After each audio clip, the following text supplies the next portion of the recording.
Hey guys, happy Thanksgiving.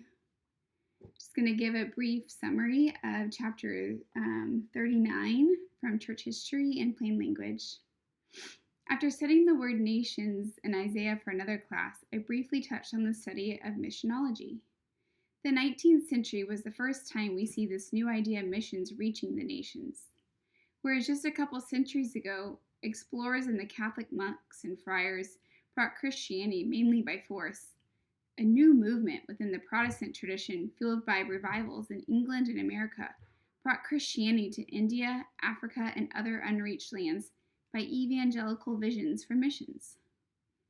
One of the first, William Carey, an English cobbler and pastor at Moulton Baptist Chapel, is known as the father of modern missions. His pastor friend, Andrew Fuller, stressed the mandate set by Jesus to evangelize. Fuller taught that it was the duty of those trusted with the gospel to carry it to the whole world.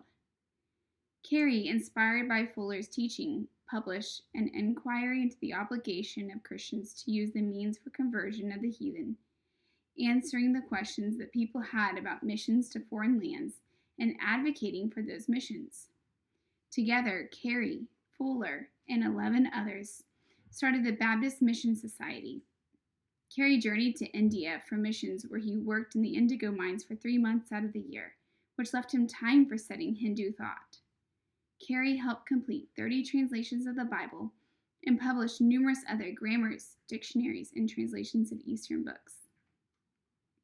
Previously, the earlier church considered missions unnecessary and hopeless.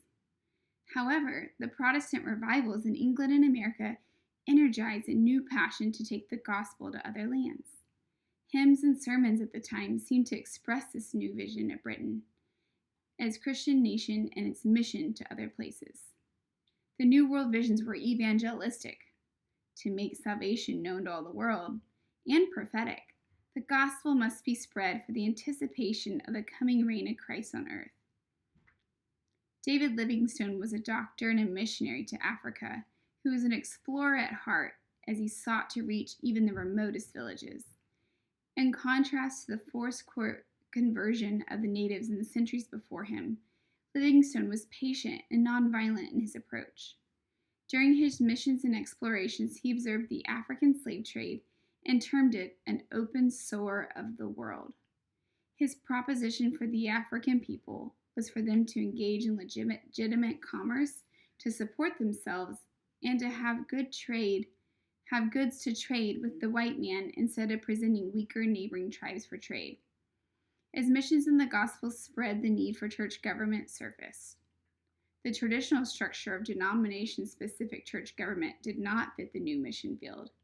And out of necessity, the voluntary society transformed the 19th century through its interdenominational cooperation.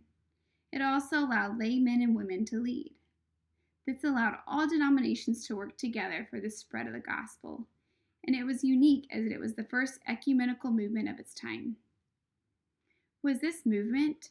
Do we finally see the tide shift toward an ecumenical view of the church in practice?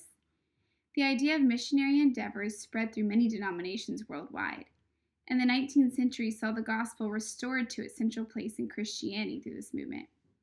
As we've read about in previous chapters of church history in plain language, the centuries before saw the expansion of Christianity sponsored by the state and conversions obtained by force. However, this missionary movement was quite the opposite.